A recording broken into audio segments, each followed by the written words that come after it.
CMR Shravanam sale up to 61% off. Dhananjaya Reddy గారు ఒక రోజు ఎమ్మెల్యేలందరూ 1 by 1 పిలిచారండి సీఎంఓకి. ఏది పిలిచి కాన్స్టిట్యున్సీ సర్వే రిపోర్ట్లు, కాన్స్టిట్యున్సీలో ఎమ్మెల్యేల పనితీరు, వాళ్ళ మీద ఉన్న ఇది, దానికోసం నన్ను కూడా ఒక రోజు పిలిచారన్నమాట ధనంజయ రెడ్డి గారు. ఆయనకేం సంబంధము? ఇక నేను చెప్పలేనండి దానికి. ఎమ్మెల్యేలందరినీ 1 by 1 రోజుకి 5. ధనంజయ రెడ్డి గారు ఆయన సెక్రటరీ, సీఎం గారి సెక్రటరీ, ఒక ఐఏఎస్. ఆయనకు ఏం సంబంధం? మీ ప్రోటోకాల్స్ కావచ్చు, మీ యొక్క పనితీరు కావచ్చు, నివేదికలు చూసే పని ఆయనకేముంది? పిలిచారు, సర్వే రిపోర్ట్స్ పెట్టారు, ఒక్కొక్క పేజీ తిప్పారు. నాకు ఇది ఆన్సర్ చేయండి ఫస్ట్. ఆయనకేం సంబంధము అంటున్నా. సంబంధం లేదని అక్కడ ఆ సన్నటి గీత చెరిగిపోయిందండి. పార్టీకి ప్రభుత్వానికి మధ్య ఉన్న గీత అక్కడే లేదు, అంతా కలిసిపోయే ఉంది. ధనంజయ రెడ్డి గారిని కూడా అప్పుడున్న వైఎస్ఆర్ కాంగ్రెస్ పార్టీ ఎమ్మెల్యేలు కావచ్చు, మిగతా నాయకులు కావచ్చు, పార్టీ నాయకుడిగానే భావించారు. మీరు కూడా ఇక మరి ఆ పరిస్థితి అక్కడ మన ముఖ్యమంత్రి గారికి ఏమన్నా ఇస్తే విజ్ఞాపన పత్రం కానీ వినతి పత్రం కానీ అన్నా చూడన్నా అనేవారు. తర్వాత మేము ధనంజయ రెడ్డి గారిని ఫాలో అప్ చేయాల్సి వచ్చేది. మీరు పోతే అపాయింట్మెంట్ ఇచ్చేవారా ధనంజయ రెడ్డి గారు? అంటే కొంత వెయిటింగ్ ఉండేది. వెయిటింగ్ తర్వాత వెళ్ళి కలిసేవాళ్ళం. ఆ వెయిటింగ్ గంటన్నర అయినా కూడా కూర్చొని పని బట్టి ఆ ఇబ్బందిని బట్టి ఆగి ఉండేవాళ్ళం అనమాట. ఈ సర్వే రిపోర్ట్లు అంటే ఆయన కూడా బిజీగా ఉండేదండి. కింద ముఖ్యమంత్రి గారు పిలవటం, పైకి వచ్చి మంత్రులు కలవటం, ఇట్లా ఉండేది అనమాట. సరే పిలిచి రిపోర్ట్స్ ఆయన ముందు పెట్టుకున్నారు. మైలవరానికి తీశారు. చాలా ఉన్నాయి, అన్ని నియోజకవర్గాలే ఉన్నాయి. ఒక్కొక్క నియోజకవర్గాన్ని పిలిస్తే వాళ్ళకి తెప్పించుకొని పెట్టుకుని వాళ్ళకి ఇస్తున్నారు. నేను వెళ్ళిన రోజు 2-3 ఎమ్మెల్యేలను పిలిచారు. ఒకళ్ళ తర్వాత ఒకళ్ళతో మాట్లాడారు అనమాట. నా నియోజకవర్గానికి సంబంధించి మాట్లాడతా. ఫస్ట్ ఆఫ్ ఆల్ అయితే మిమ్మల్ని అప్రిషియేట్ చేస్తున్నాను ఎమ్మెల్యే గారు. ఈ రాష్ట్రంలో 175 నియోజకవర్గాల్లో అత్యంత నీతివంతంగా పనిచేసిన, ఏ రకమైనటువంటి కరప్షన్ ఎలిగేషన్ లేకుండా పనిచేసిన టాప్ 5 ఎమ్మెల్యేస్లో మీరు ఉన్నారండి అన్నాడు. సహజంగా అది గుడ్ అప్రిసియేషన్ కదా. టాప్ 4 ఎవరంటే సార్? టాప్ 4 తెలియదు, నాకు అర్థం తెలియదు. టాప్ 5 అయితే మీరు ఉన్నారు అని 1 to 5 ఏదైనా కావచ్చు అని ఆయన అన్నారు. అంటే నేను సంతోషపడ్డాను. ఇదే దానికి కొద్దిగా ముందే, దానికంటే ఒక నెల ముందే ముఖ్యమంత్రి గారు నువ్వు ఇది అని చెప్పారండి. అంటే ఎంత కాంట్రడిక్టరీ అండి అక్కడికక్కడ. ఇప్పుడు నేను అక్కడ చెరువులు గ్రామాల్లో ఉన్న గ్రామ నాయకత్వాలను తవ్వుకోమంటానికి కారణం, వర్షం వస్తుంది, ఆ సంవత్సరం చెరువులు మట్టి పూడికి వస్తుంది, మళ్ళీ ప్రభుత్వ నిధులు పెట్టి తీయాలి, లేకపోతే ఎవరొకరు తవ్వుకోవాలి. అది గ్రామ నాయకత్వాల ద్వారా తవ్వించి నష్టపోయిన నాయకులకి, కార్యకర్తలకి నేను ఒక అవకాశం చేస్తుంది కదా. దానికి ఉపాధి హామీ పనులు ఉన్నాయి కదా. ఉపాధి హామీ పనులు ఎంతండి? పైపైన ఒక జాండ దవ్వుతారండి, అంతకంటే ఎక్కువ ఏం తవ్వరది. గ్రామాల్లో కూడా పునాదుల్లో నింపుకోవడం కోసం, లేకపోతే పొలాల్లో మేరు నింపుకోవడం కోసం ఇట్లాంటి అవసరాలు ఉంటాయండి. ఇప్పుడు అర్బన్ అనుకోండి, అది ఎంతసేపటికి ఏమవుద్ది, అపార్ట్మెంట్స్ లేకపోతే లేఅవుట్లు వేస్తే వాటికి ఉంటుంది. పల్లెల్లో లేఅవుట్లు ఏమి ఉండవు కదా. కొద్దిపాటి సావుల్లో లెవెల్ చేసుకోవడానికి ఇట్లాంటి పనులు ఉంటాయి. రోడ్లు కొద్ది పోయడానికి, డొంకలు పోయడానికి ఇది అవసరాలు ఉంటాయి. వాటన్నింటిని రిస్ట్రిక్ట్ చేసినందువల్ల కొద్దిగా వీళ్ళకి అవకాశం ఉంటుందని ఇప్పిస్తే ఆయన ఈ రూపంలో నన్ను మాట్లాడారు. నేను అవినీతి చేస్తుంటే జగన్మోహన్ రెడ్డి గారు మాట్లాడితే తలదించుకుంటాను.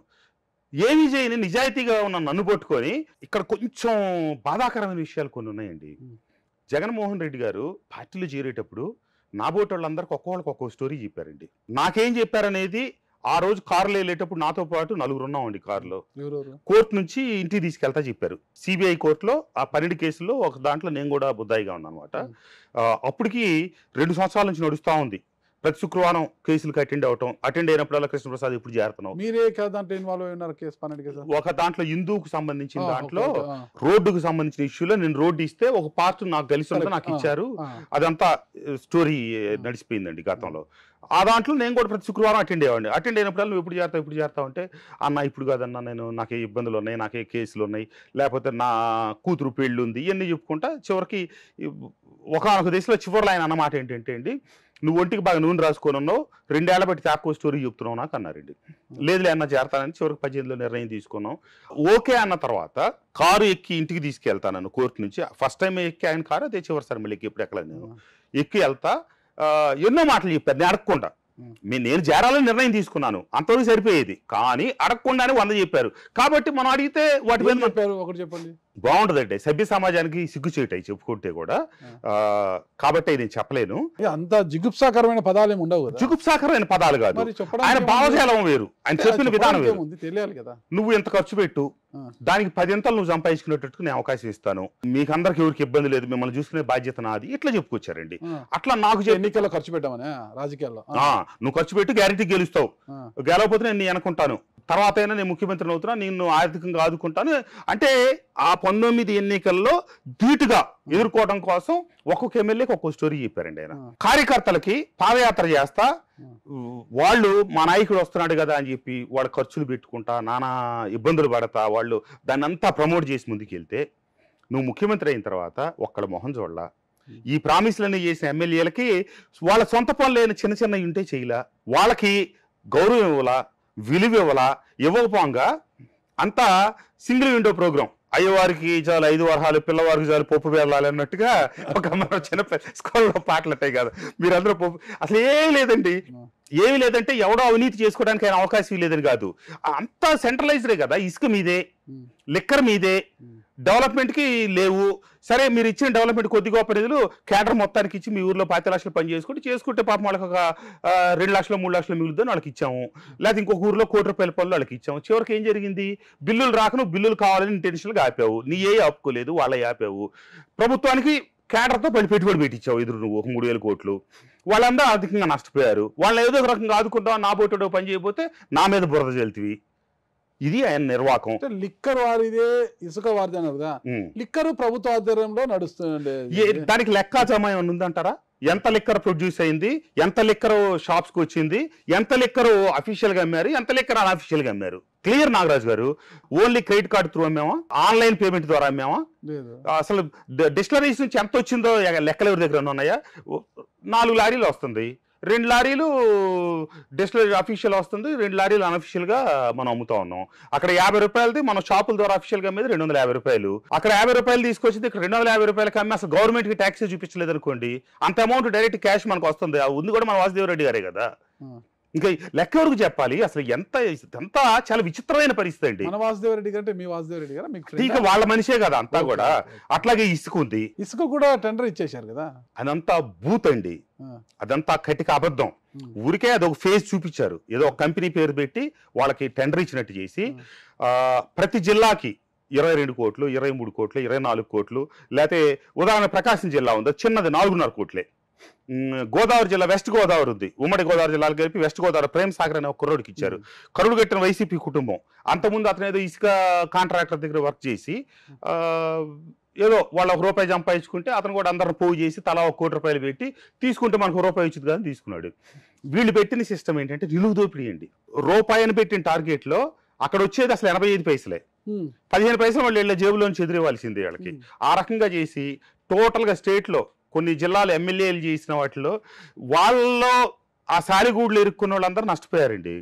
ఏమీ లేకుండా జోగి రమేష్ లాంటి వాళ్ళు డైరెక్ట్ అమ్మకాలు మొదలెట్టారు కదా. అసలు వాళ్ళ దగ్గర ఏమి కాంట్రాక్ట్, వాళ్ళు ₹1 సంపాదించుకున్నారు అంతే.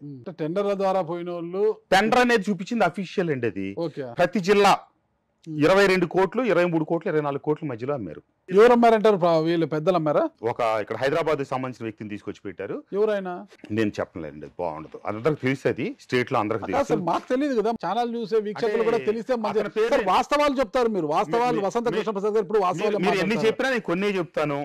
మీరు వసంత కృష్ణ ప్రసాద్ నిజాలు చెప్తాడు లేదా అర్థాలు చెప్పడన్నా నేను కొన్ని పేర్లు చెప్పలేను. ఇప్పుడు థర్డ్ పర్సన్ ఆ పర్సన్ మీకు క్లోజా? మీరు ఆంధ్రాలోకి నాకు అసలు తెలియదండి, వాళ్ళు పంపిస్తేనే నాకు తెలిసింది. మీరు ఆంధ్రాలో రిలేషన్ లేకుండా ఆ పర్సన్ పేరు చెప్పడానికి ఏంటి? మీరు నేను చెప్పకూడదండి, అంతే చెప్పకూడదు. మీరు వెళ్ళి అక్కడ జస్ట్ ఎంక్వైరీ చేయండి. ప్రమాణం చేశారా? భగవద్గీత ప్రమాణం చేసి అట్లే లేదు, అదే లేదు. కానీ నేను చెప్పకూడదు. మీరు వెళ్ళి ఎంక్వైరీ చేశారనుకోండి, మీకు ఈజీగా తెలిసిపోతాయి. అంటే మీ ద్వారా వింటే బాగుంది, శంకులో పోతే తీర్థం అవుతుంది. చెప్పకూడదు, అది నేను తెలియదు ఎవరికండి, అందరికి తెలిసండి. నాకే తెలుసు సార్. గోదావరి జిల్లా ప్రేమ్ సాగర్ అనే కుర్రోడు సూసైడ్ చేసుకున్నాడు అండి. 23 కోట్లకి ఇస్తే 23 కోట్లు పోయినాయి. వాళ్ళకి కనీసం కాంపెన్సేషన్ కూడా ఇవ్వలేదు. ఇది పాప నష్టపోయారు, డైరెక్ట్ పెట్టిన 23 కోట్లు మనమే తినేసామని. చాలా జిల్లాలు పెడితే మొత్తం ₹1కి పోయిన వాళ్ళు ఉన్నారు, ₹1కి 60 పైసలు పోయిన వాళ్ళు ఉన్నారు, ₹1కి 70 పైసలు పోయిన వాళ్ళు ఉన్నారు. అంటే 20 కోట్లు పెడితే దాదాపుగా 15 కోట్లు పోయి 5 కోట్లు కూడా రాని వాళ్ళు కూడా ఉన్నారు. ఇంత కూడా కనికరం చూపించలేదండి, అవుట్ రైట్ గా వసూలు చేశారు. పార్టీలో మీరెంత నష్టపోయారు ఇసుకలో? నేను నష్టపోలేదు, మా వర్గీయులు మొత్తం మా వాళ్ళు పెట్టారు నాకు. కాబట్టి నాకు స్టోరీ లోతు అంతా తెలుసు.